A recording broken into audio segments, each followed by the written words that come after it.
Capítulo 7. A disciplina da solitude. Acomode-se na solitude e você defrontará com ele dentro de si mesmo. Teresa de Ávila. Jesus convida-nos a sair da solidão e a entrar na solitude. O medo do abandono paralisa o ser humano. Uma criança recém-chegada a um bairro soluça para a mãe: ninguém quer brincar comigo. O calouro na faculdade sente saudade dos dias de colégio, quando era o centro das atenções. Agora não sou ninguém. O empresário senta-se abatido em seu escritório, poderoso, mas solitário. A senhora idosa espera no asilo a hora de ir para casa. O medo de ficar sozinho impele-nos na direção do barulho e das aglomerações. Mantemos um fluxo constante de palavras, mesmo que fúteis. Compramos rádio, de amarrar no pulso ou de prender ao ouvido, de forma que, se não houver ninguém por perto, pelo menos não ficamos condenados ao silêncio. T.S. Eliot analisa muito bem nossa cultura quando escreve: onde o mundo achado será, onde a palavra ressoará. Não aqui, não há silêncio suficiente. Contudo, a solidão é a algazarra, não são as únicas alternativas que temos. Podemos cultivar a solitude e o silêncio interior, que nos libertam da solidão e do temor. A solidão é o vazio do lado de dentro. A solitude é o interior preenchido. Mais que um lugar, a solitude é uma condição mental, um estado do coração. Existe uma solitude do coração que pode ser mantida em todos os momentos. As aglomerações ou a ausência delas pouco influenciam essa condição interna. É bem possível ser um eremita no deserto sem jamais experimentar a solitude. Se, porém, possuímos a solitude interna, não receamos ficar sozinhos, pois temos consciência de que não estaremos sós, nem temeremos a convivência com outras pessoas, pois elas não podem nos controlar. Em meio ao ruído e à confusão, permanecemos sossegados nos limites de um profundo silêncio interior. Quer sozinhos, quer no meio da multidão, estaremos sempre carregando um santuário móvel alojado no coração. O aspecto interno da solitude tem sua expressão no lado externo. Existe a liberdade de ficar sozinho, não para se afastar das pessoas, mas para ouvir melhor o sussurro divino. Jesus viveu em solitude de coração. Ele também experimentou com frequência a solitude externa. Inaugurou seu ministério passando 40 dias no deserto, sozinho. Mateus 4, 1-11. Antes de escolher os 12, passou uma noite inteira sozinho nos montes do deserto. Lucas 6:12. Quando recebeu a notícia de que João Batista estava morto, retirou-se de barco em particular para um lugar deserto. Mateus 14:13. Depois do milagre da multiplicação dos pães, que alimentou 5.000 homens, subiu sozinho ao monte. Mateus 14:23. Depois de uma longa noite de trabalho de madrugada, quando ainda estava escuro, Jesus levantou-se, saiu de casa e foi para um lugar deserto. Marcos 1:35. Quando os 12 voltaram da missão de pregar e curar, Jesus os convidou: venham comigo para um lugar deserto. Marcos 6:31. Depois de curar um leproso, Jesus retirou-se para um lugar solitário e orou. Lucas 5:16. Na companhia de 3 discípulos, buscou o silêncio de uma montanha deserta, como estágio para a transfiguração. Mateus 17, do 1-9. Enquanto se preparava para seu feito mais sublime e sagrado, procurou a solitude do jardim de Getsêmani. Mateus 26, 36, 46. Eu poderia prosseguir, mas talvez esses exemplos sejam o bastante para demonstrar que na vida de Jesus, procurar lugares desertos era uma prática frequente. Por isso também deve ser para nós. Dietrich Bonhoeffer, no livro Vida em Comunhão, dá um dos capítulos o título O Dia Acompanhado. E ao capítulo seguinte, o título, O Dia Desacompanhado. Ambos são essenciais para o sucesso espiritual. Ele escreve: aquele que não consegue ficar sozinho, que tome cuidado com a comunidade. Aquele que não está na comunidade, que tome cuidado ao ficar sozinho. Cada situação apresenta ciladas e riscos profundos. Aquele que deseja comunhão sem solitude mergulha num vazio de palavras e sentimentos. E aquele que procura a solitude sem a comunhão perece no abismo da vaidade, do narcisismo e do desespero. Portanto, precisamos buscar diligentemente a quietude, recriadora da solitude, se quisermos que nossa presença na comunidade seja significativa. Precisamos buscar a comunhão com as pessoas e prestar contas a elas, se quisermos segurança quando estivermos sozinhos. Precisamos cultivar ambas as coisas se quisermos viver em obediência. Solitude e silêncio. Sem o silêncio não há solitude. O silêncio só às vezes implica ausência de fala, mas sempre implica o ato de ouvir. Abster-se de falar sem ouvir Deus com o coração não é silêncio. Um dia cheio de ruídos e de vozes pode ser um dia de silêncio, se os ruídos se tornarem para nós o eco da presença de Deus e se as vozes forem para nós mensagens e apelos vindo de Deus. Quando falamos apenas de nós mesmos e estamos repletos de nós mesmos, é porque abandonamos o silêncio. Quando, no entanto, repetimos as palavras que Deus nos disse na intimidade que Ele deixou dentro de nós, nosso silêncio permanece inalterado. Precisamos compreender a ligação que existe entre a solitude interna e o silêncio interno. São inseparáveis. Todos os mestres da vida interior referem-se a ambos concomitantemente. Por exemplo, Imitação de Cristo, que se mantém há 500 anos como uma obra incontestável da literatura devocional, tem uma seção intitulada Do Amor à Solidão, Solitude e ao Silêncio. Dietrich Bonhoeffer faz de ambos um todo inseparável em vida de comunhão. Thomas Merton faz o mesmo em Na Liberdade da Solidão. Eu mesmo lutei durante algum tempo tentando decidir se dava a este capítulo livro Disciplina da Solitude ou Disciplina do Silêncio. Tal a estreiteza do vínculo que os une na literatura devocional de peso.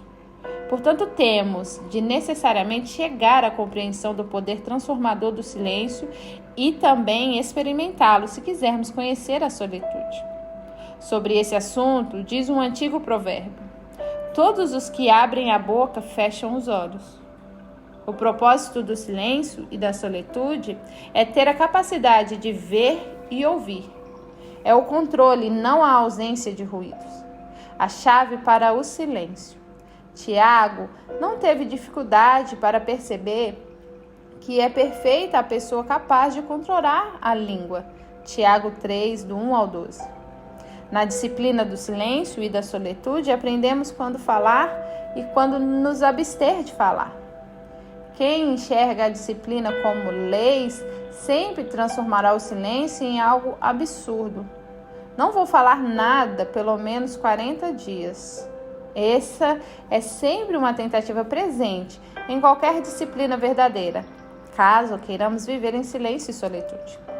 Thomas A. Kempis escreve: mais folgarás de ter guardado silêncio do que de ter falado muito. O sensato pregador diz que há tempo de calar e tempo de falar. Eclesiastes 3:7. A chave é o controle. A analogia das rédeas e do leme, utilizada por Tiago, sugerem que a língua guia e toma controle também. A língua orienta o curso da vida de diversas maneiras. Se contarmos uma mentira, somos levados a contar mais mentiras para acobertar a primeira. Em seguida, somos obrigados a nos comportar de determinada maneira a fim de dar credibilidade à mentira. Não é de admirar a declaração de Tiago: a língua é um fogo. Tiago 3,6. A pessoa disciplinada é aquela que consegue fazer o que precisa ser feito na hora em que precisa ser feito. A marca de um time de basquete que disputa campeonatos é conseguir marcar pontos quando eles são necessários. A maioria de nós consegue uma vez ou outra jogar a bola na cesta, mas não conseguimos fazer isso quando necessário. De igual modo, a pessoa que está submetida à disciplina do silêncio pode dizer o que precisa ser dito quando é necessário dizer. A palavra proferida no tempo certo é como frutas de ouro incrustadas numa escultura de prata. Provérbios 25:11. Se nos calarmos no momento em que devemos falar, não estamos de acordo com a disciplina do silêncio. Se falamos na hora que devemos ficar em silêncio, novamente erramos o alvo. Tolos que oferecem sacrifício. Lemos em Eclesiastes que quem se aproxima para ouvir é melhor do que os tolos que oferecem sacrifício. Eclesiastes 5:1. O sacrifício de tolos é tratar uma questão religiosa da perspectiva humana. O pregador continua: não seja precipitado de lábios, nem apressado de coração para fazer promessas diante de Deus. Deus está nos céus e você está na terra, por isso fale pouco. Eclesiastes 5:2. Quando Jesus levou Pedro, Tiago e João até o cume da montanha e foi transfigurado diante deles, Moisés e Elias apareceram e conversaram com Jesus. O texto grego diz: então Pedro, tomando a palavra, se queres, levantarei aqui 3 tendas. Mateus 14:4. Isso é bastante elucidativo. Ninguém estava se dirigindo a Pedro. Ele agiu como tolo oferecendo sacrifícios. O diário de John Woolman contém um relato comovente no que diz respeito ao controle da língua. As palavras são de um realismo tão intenso que é melhor citá-las na íntegra. Compareci às reuniões com um estado mental reverente e empenhei-me para ficar internamente familiarizado com a linguagem do verdadeiro pastor. Certo dia, estando sob exercício vigoroso do Espírito, levantei-me e disse algumas palavras numa das reuniões. Mas, por não haver permanecido nos limites do espaço divinamente iluminado, falei mais que de mim era requerido. Tendo logo tomado consciência de meu erro, fiquei mentalmente aflito durante semanas, sem nenhuma luz nem conforto, chegando ao ponto de não conseguir ter satisfação em nada mais. Lembrava de Deus e ficava aflito, até que nas profundezas do meu infortúnio, Ele teve piedade de mim e me enviou o Consolador. Senti então que obtivera o perdão para minha afronta. Minha mente recuperou a tranquilidade e fiquei verdadeiramente agradecida ao meu Redentor, gracioso por suas misericórdias. Cerca de 6 semanas depois, sentindo a nascente do amor divino se abrir e uma inquietação para falar, proferi poucas palavras em outra reunião nas quais encontrei paz. Humilhado e disciplinado assim sobre apuros, minha compreensão foi fortalecida para distinguir o espírito puro que se move no coração e que me ensinou a esperar em silêncio. Às vezes, durante semanas, até sentir a presteza que prepara a criatura para se posicionar como uma trombeta, por meio do qual o Senhor fala a seu rebanho. Que descrição do processo de aprendizagem pelo qual passamos na disciplina do silêncio. A experiência foi de importância fundamental para ensinar o homem a distinguir o espírito puro que se move no coração. Um dos motivos pelos quais dificilmente permanecemos em silêncio é que ele nos faz sentir desamparados. Estamos acostumados a confiar nas palavras como meio de administrar e controlar os outros. Se ficarmos em silêncio, quem assumirá o controle? Na verdade, Deus assumirá o controle. Contudo, jamais permitiremos que ele assuma o comando enquanto não confiarmos nele. O silêncio está intimamente relacionado à confiança. A língua é a arma de manipulação mais poderosa que possuímos. Todo esse fluxo frenético de palavras emana de nós porque vivemos um processo contínuo de ajustar nossa imagem pública. Temos tanto medo daquilo que pensamos que as outras pessoas pensam de nós, que nos vemos obrigados a falar para corrigir a concepção delas.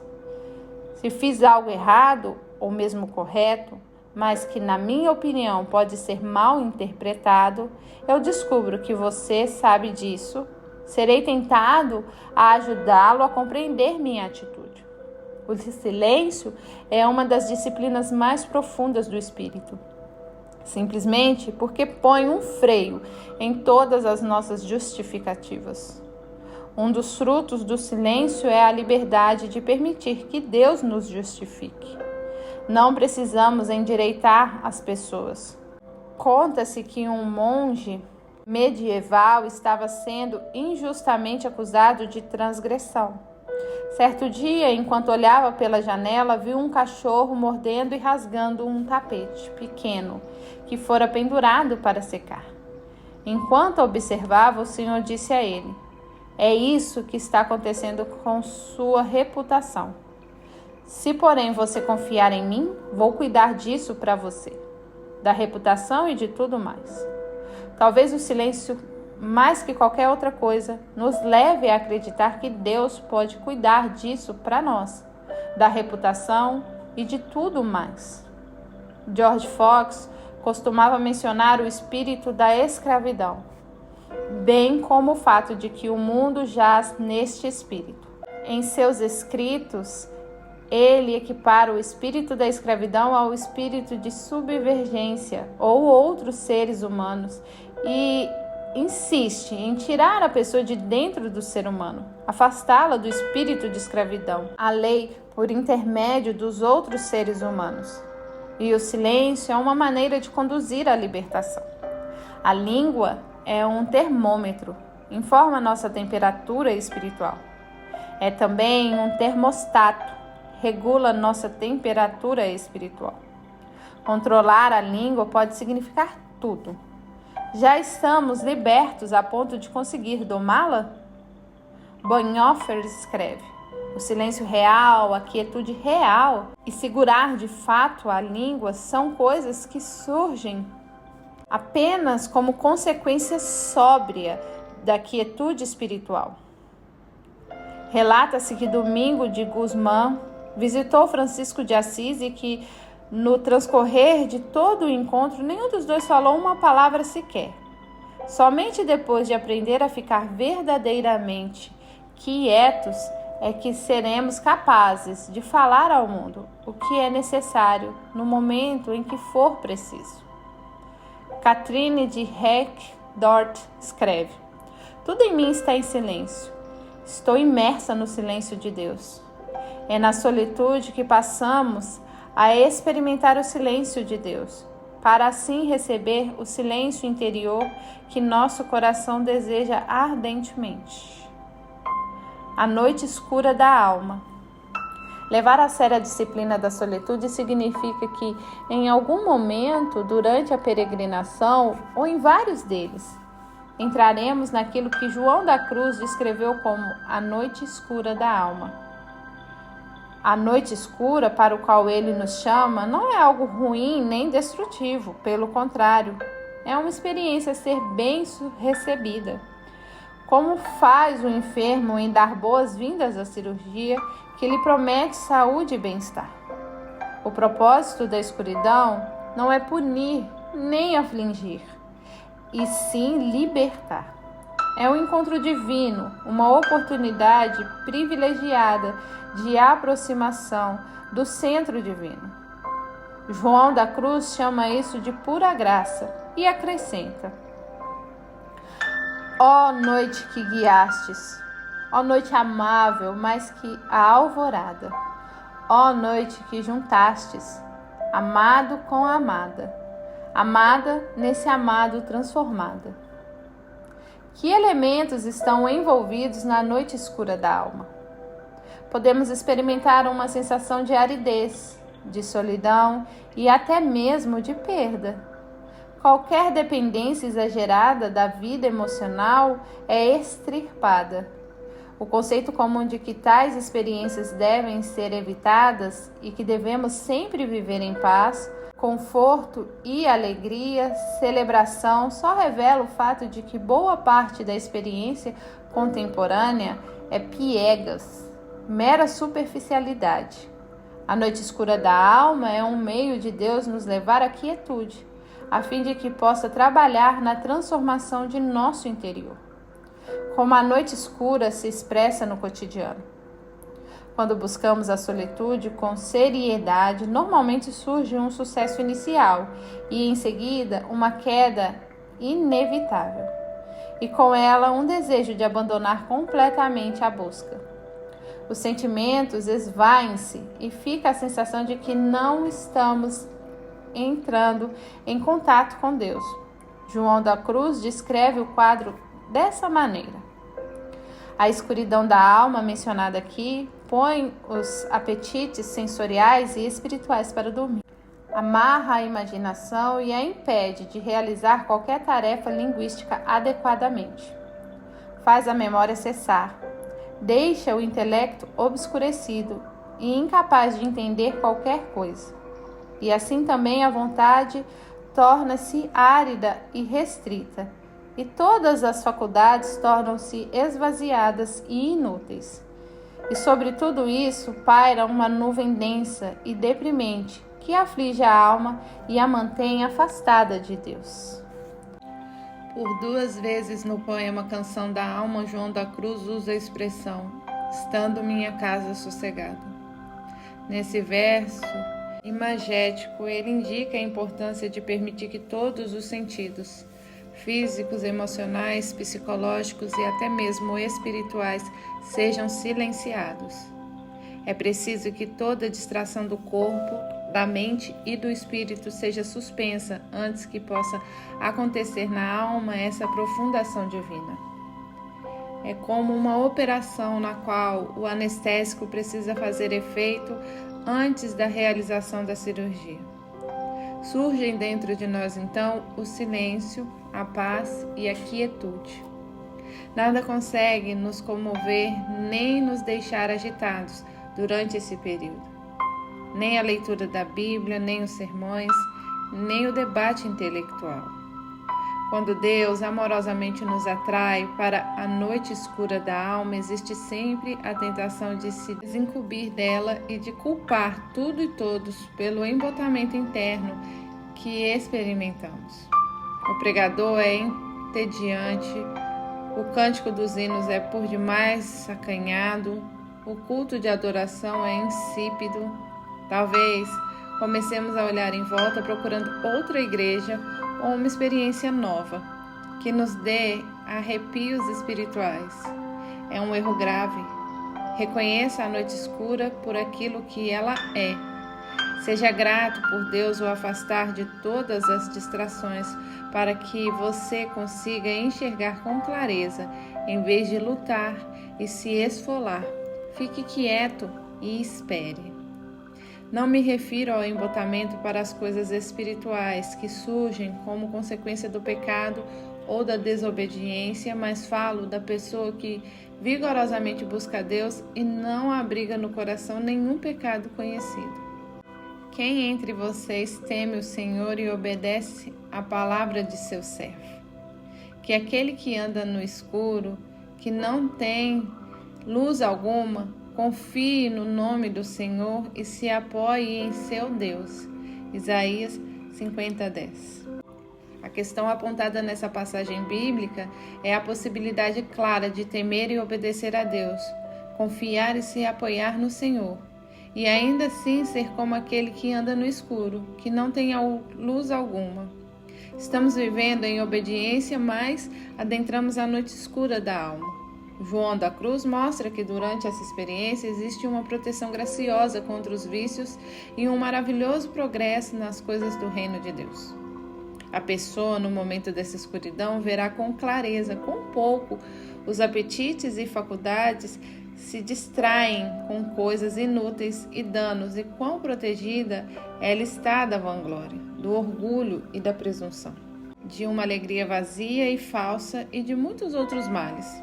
Ao andar na escuridão, a alma progride rapidamente, porque é assim que adquirimos as virtudes.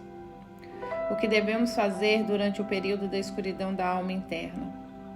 Em primeiro lugar, não leve em consideração os conselhos de amigos bem intencionados para sair dessa. Eles não entendem o que está acontecendo.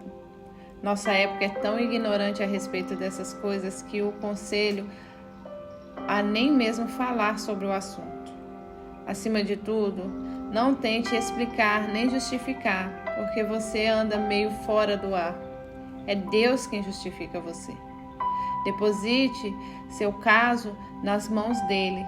Se você de fato puder afastar-se e ficar em um lugar deserto por um tempo, faça isso.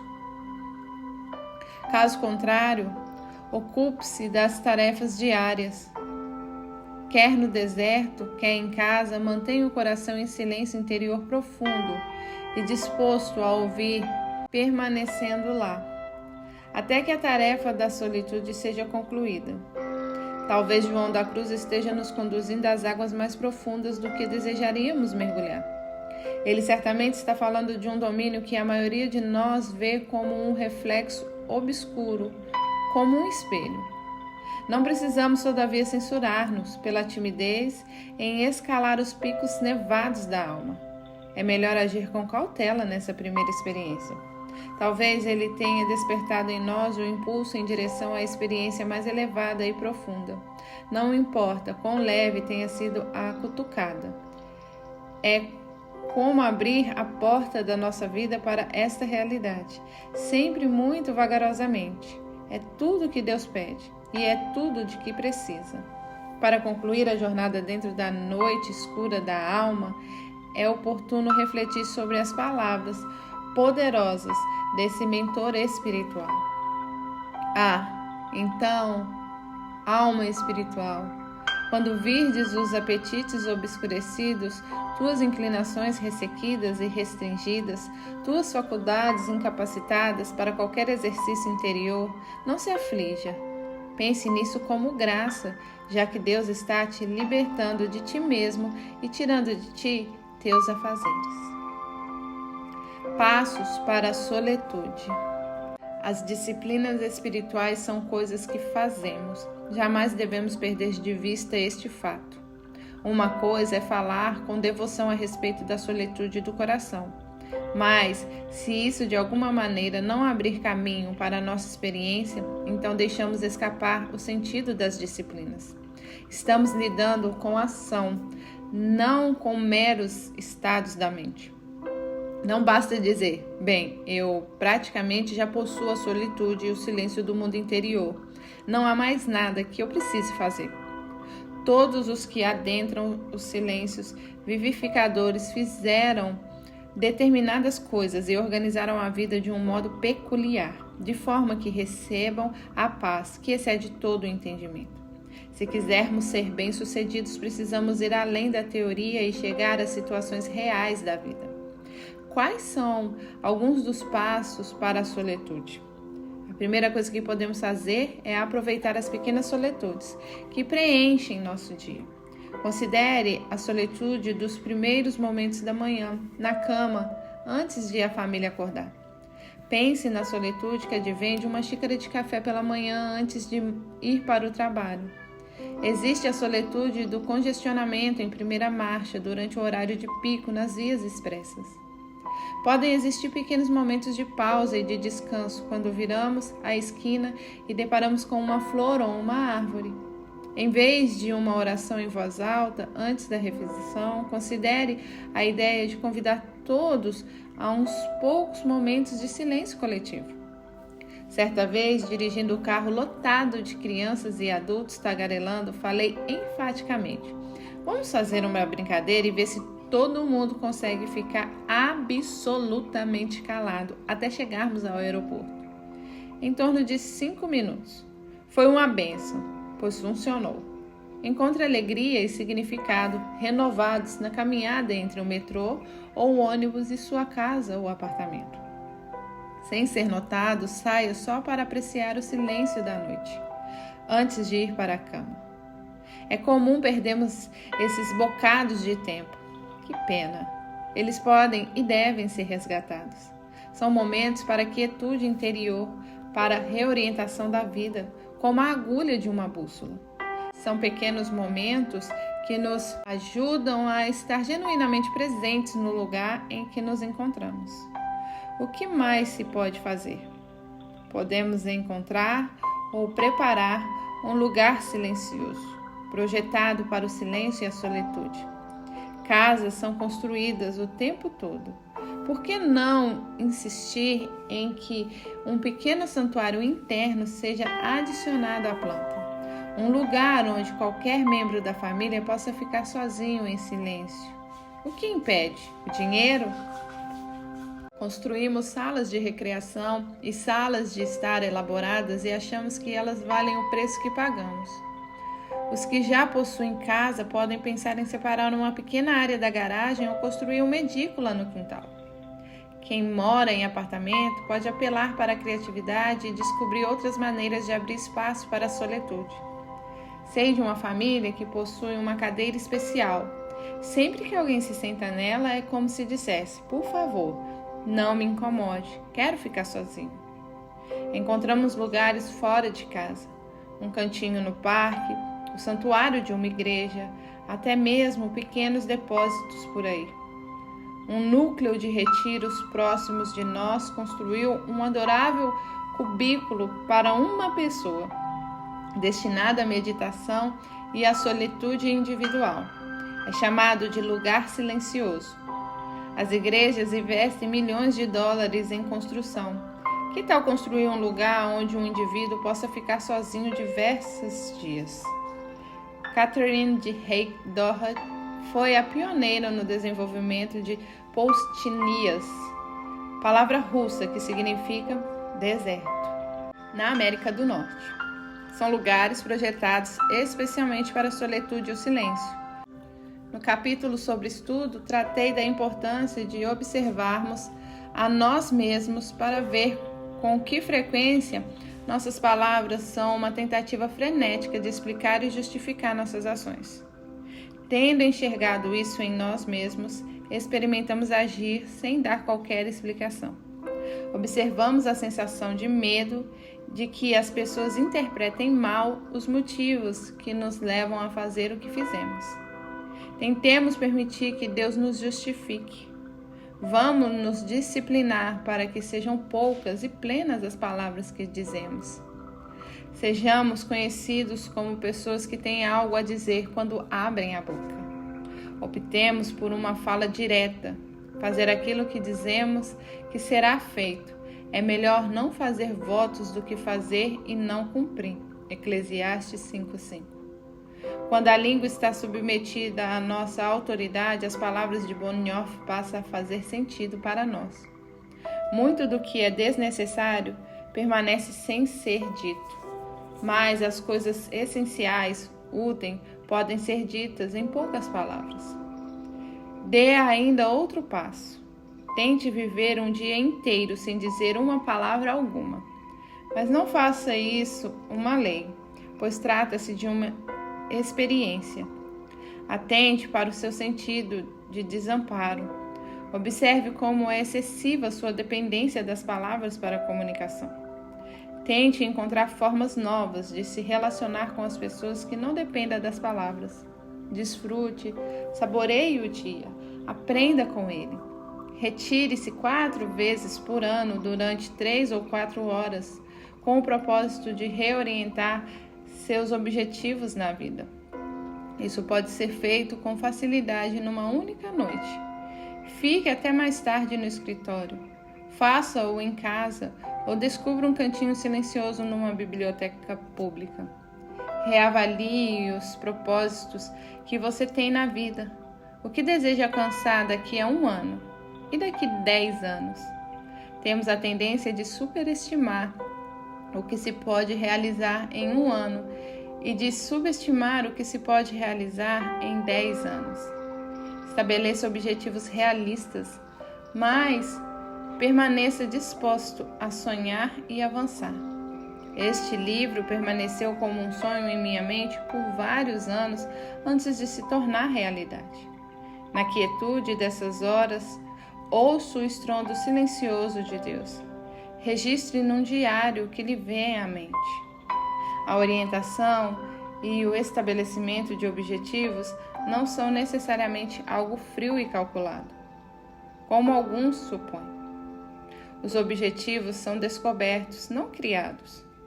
Deus deleita-se em nós mostrar novas e encorajadoras alternativas para o futuro. À medida que você penetra o silêncio com vontade para ouvir, talvez venha à tona a disposição de aprender a tecer ou a trabalhar com cerâmica. Isso lhe parece um objetivo secular demais? Pouco espiritual? Deus está interessado nesse assunto também, se você também está. Talvez queira aprender a experimentar mais a respeito dos dons espirituais de milagre, de cura e de línguas. Ou queira fazer como um de meus amigos, empregar longas horas no exercício do dom do socorro, aprendendo a ser servo.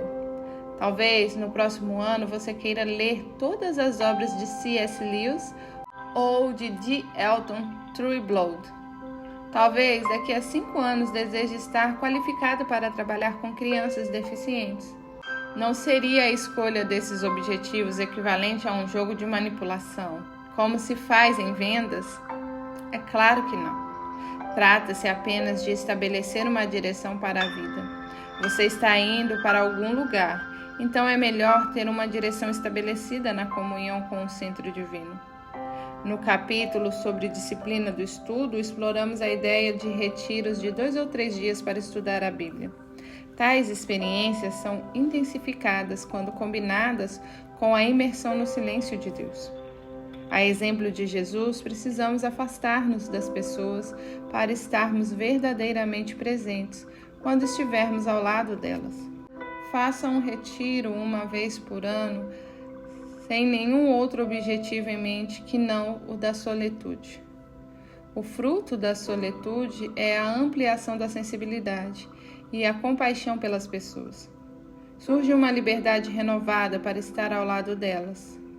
Há uma atenção renovada para as necessidades delas, uma receptividade nova às suas feridas. Thomas Merton observa: é na solitude profunda que encontro a bondade com a qual consigo amar verdadeiramente meus irmãos. Quanto mais solitário fico, mais afeto sinto por eles. A solitude e o silêncio ensinam-me a amar meus irmãos pelo que eles são, não por aquilo que dizem. Você não sente um puxão no braço, um desejo ardente de mergulhar no silêncio e na solitude de Deus? Não anseia por algo mais? Cada respiro não lhe pede uma exposição mais profunda e completa à divina presença? É a disciplina da solitude que lhe abrirá a porta. Você é bem-vindo para entrar e ouvir a fala de Deus em silêncio magnífico, terrível, gentil, amoroso e inteiramente envolvente.